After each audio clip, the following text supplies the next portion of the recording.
Say, kids, what time is it? It's kind of like watching TV, but, in your car. 104.7 The K, Mike the Intern, Jay Stevens. This is Dark Side of the Stream, episode 169. This week was my pick. 69. Yeah, we already made that joke before.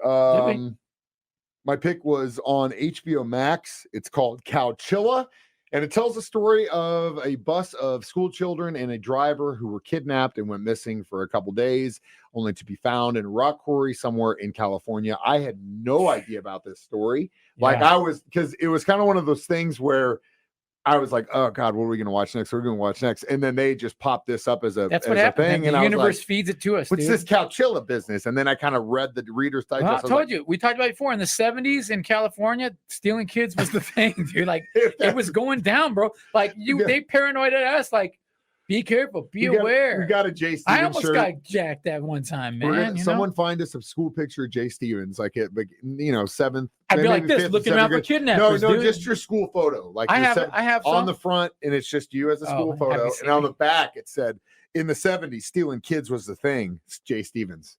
Make that shirt. You're gonna sell 1 million of them, and I just want 5%. That's it. You can have 5%. You can have that. You can have the whole thing. I just want 5% for the idea. Either way, yes.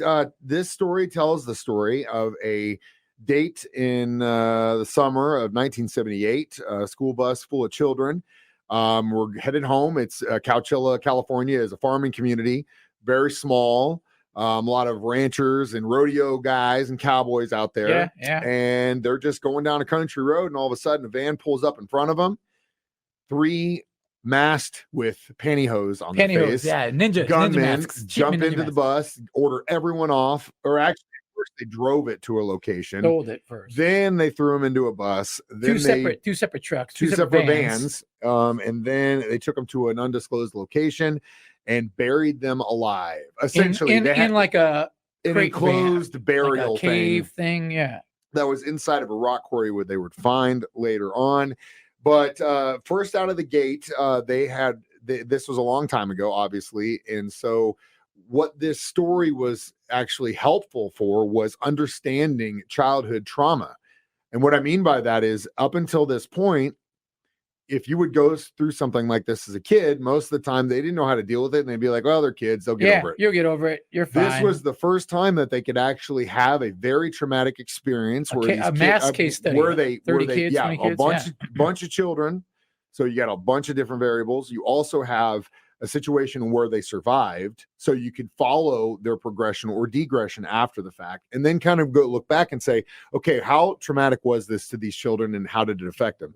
I'll be the first to tell you that it affected every single one of these kids and the bus driver negatively. Man. And me and Mike the Intern both hate when kids are messed with. Yeah, that's the one thing that we are advocates for. And that's the thing we both like. Oh, did you see that documentary? Yeah, it's about kids. No, pass. We wasn't thinking because I saw that they were survived. So I was like, okay, it'll be okay. They didn't get assaulted. Then they get killed. Which was good. So I was like, okay, cool. Yeah. But what I didn't think of was the emotional and traumatic toll this would take on every single individual. Let's start with the hero of the story, Michael, the 14-year-old kid who had stole beer from his mom. Yeah, cool kid. Screwed her, like almost burned the house down. A cool kid, yeah. So as punishment, he gets told you're gonna have to take the bus home from school this day. So he never really had to take the bus home, but on this specific day, he had to take the bus. The universe put him on that bus, man. Yo, dude, 110%. I agree with you on that. 1,000,000%. The universe put him on that bus. So he wasn't even supposed to ride that bus specifically on that day. He just happened to be making out with some chick who then tells him, hey, you're gonna miss the bus. And he's like, oh my God, you're right. So he runs, he catches the last bus out, and that's why he was on there. Meant to be. So then the kidnapping happens, and we'll talk about how that went down next. Dark Side of the Stream on 104.7 The Cave. 104.7 The Cave, Mike the Intern, Jay Stevens in the studio. It's Dark Side of the Stream, episode 169, Cowchilla on Max. So a bunch of these kids are in a bus. Some of them are related because, again, this is a small farming community. Small town. And we mentioned Michael, the oldest one on the bus, with the exception of the bus driver. He was like 14. Everyone else was like, 8, 9, 10 years old. And so he was the cool kid on the bus. The only reason he was there because he was in trouble. They get kidnapped. They get driven around until they ditch the bus in a ditch. and then they get thrown into these vans, taken to a rock quarry, and essentially buried alive in the structure with a fan. But again, it's summer. Yeah, almost it's like California. a tomb, kind of like a it. mummy's tomb, And they're freaking out. And there were a couple heroes in this. Jody, who was the 10-year-old girl, who was the oldest girl in there that was trying to keep all the kids sane, was helping them. And then Michael, who with the bus driver were the two that basically got them out of it. And early on, the bus driver was doing the best he could, and they asked him to kind of push up on the manhole cover. And this is why I bring this up, is because I personally think he didn't try to move it. I think he gave them the idea that he tried, but in his mind, he's thinking, look, if these guys are up there waiting for us, right? We don't want to be popping our heads They're going to kill us or whatever. I don't want to cause any more issues. So he doesn't. Well, then a day goes by, whatever, and the structure starts to collapse, and they start to realize that they're going to get buried alive if they don't act. The fans aren't working anymore. Can't breathe in there. So this 14-year-old kid, dude, starts digging. He does it himself, pushing and digging, and with the help of the bus driver lifting, was able to basically knock off these giant truck batteries that were keeping the manhole cover on there. He pushes them off. They escape. And they basically walk out, and some guy at the rock quarry is like, "Oh my God, they're looking for you, kids. They've been looking for you." Now, tell me this though. Here's the part that I question: if you're a school bus driver, you're driving up, and there's a car pulling on the side of the road, and these guys, there you go, Mike, and these guys are like, you see people, and then you see they have guns. No, don't stop when they don't stop when you're in a bus. Because I had the same thought whenever it wasn't real time. They're doing the reenactment.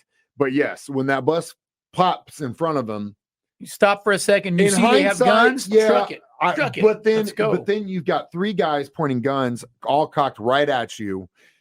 I'm gonna stop.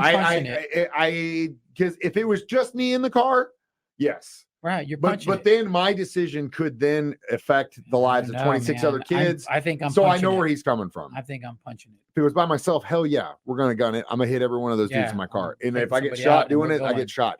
But again, it's kind of like it's the. You yell, you start punching, you go, kids, lay down on the floor, and you just punch it, and you punch it. It's kind of like when you're driving. Kids, I'm not lay saying down that on the floor. Rocco, what's the guy's it. name, the bus driver? Otto. Otto. Hey, kids. Hold on, kids, here we go. Get a little bit faster. We're killing fools. So no, it's kind of like the yellow light turning red argument, right? Like if you're going down the street and you see the lights turning yellow and you're like, I'm gonna make it, you gun it through the red, right? I don't do that when I have other people in the car. Yeah, I might do it by myself. I don't do it with the party bus. I don't do it with other people. I don't do it with other people in the car just because I am making that decision for them that I'm willing to risk my life to make a red, but they might not be. So I try not to do that stuff when it affects other people. But I get what you're saying. I feel I'm punching all day. So they get out. And actually, we missed the search because that was kind of cool with the plane guys. We'll talk about that next. Dark Side of the Stream on 104.7 The K. Mike, the intern, Jay Stevens, back in the... I just let your Cowchilla. Back in the studio. Dark Side of the Stream, episode 169, discussing Cowchilla on Mac. So before they got essentially escaped themselves, the search was on because the kids went home. Massive manhunt. This sheriff ends up asking these pilots to fly around. They end up following this creek, and then they find the bus. Then they end up finding, I think, one of the vehicles, which then leads them to the buses, which then leads them to the people who are actually. How mysterious would it have been, though, to be? You're like, a bus of kids disappeared. What? Like, well, and that's the thing. And then, when they found the bus, now the kids disappeared. What? That's what the parents were thinking. They were like, what? UFOs get them? Yeah, they were just UFOs. Yeah. So inevitably, they trail this back to one very wealthy kid and his friends, right, who were just upper white class California kids. One of the families was so wealthy they owned Magic Mountain. They owned so wealthy that when this guy was finally released, in 2020, after being in jail for 40-something years, he had a trust of $100 million waiting for him. And on top of the fact that he continued to run businesses from behind bars and bought and sold vintage cars because that's what he liked to do. Yeah, that was his whole thing. He just liked cars. He didn't want to run the business. He just liked buying and selling businesses, and he just liked getting money, even though he didn't need it. Right. He just wanted it. And this was a cockamamie plan because they wanted to make a movie or something.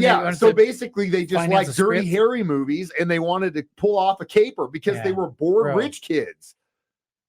Yeah, really frustrating. Dude, so when you crazy. Find that this out. wasn't a bunch of drug-addled cult kids. This was just a bunch of rich kids that had too much time on their hands.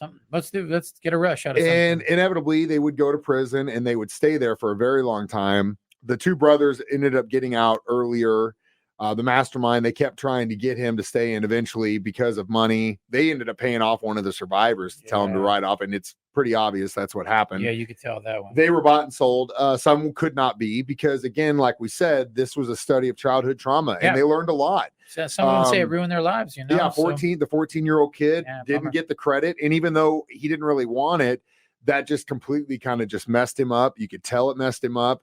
The 9-year-old boy he was in and out of prison, drug issues.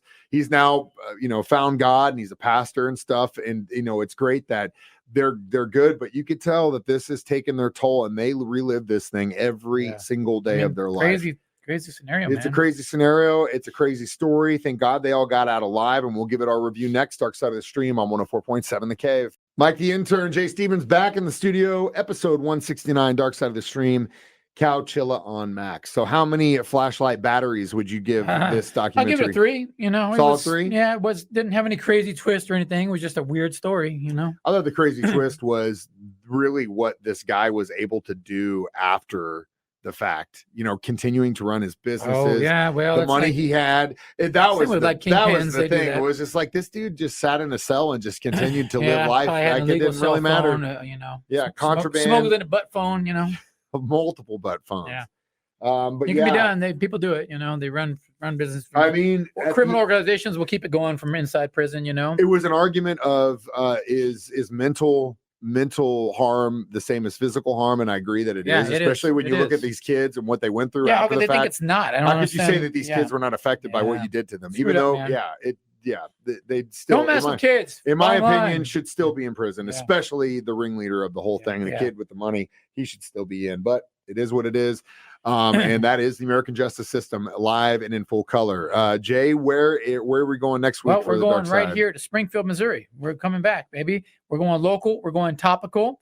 I wasn't too familiar with the story because I moved here kind of maybe during it all. The Gypsy Blanchard girl, she just got released from Springfield here. There's a documentary on HBO Max. I think it's called Mommy Dearest and Dead or something. Really deep dives into the story. The house is right here in Springfield. Jordan says she used to walk her dog by it every day and never knew anything weird was going on. We played at a Comic-Con here in town. She was there and getting paraded around in that wheelchair with her mom, and she was a Make-A-Wish kid, and we're all like, oh wow, and then all that stuff that happened later. You have your kid watch this. You look like the best I knew something was up though, man. It was too weird. The whole situation was weird, and you kind of after being involved in this for so long, you gotta be BS meter, and that one was kind of this makes any parent look like a stellar parent after you see this, man. Oh, that and the fact that her mother, her own family was like, that's what she deserved. Yeah. She obviously had burned some bridges, but we'll get into evil next woman. week. Next week, you can always watch it. Yeah, if you haven't already, which I'm sure you already have. Everyone else has. Streaming this online, Facebook or YouTube, 9 a.m. on Thursdays, or listen to it during my show at 9 or Jay's during the 6 p.m. hour, or for free as a free podcast on our 104.7 The Cave app. I'm Mike the Intern. That's Cowchilla. Jay Stevens reminding you, we watch movies, so you don't have to. It's Dark Side of the Stream on 104.7.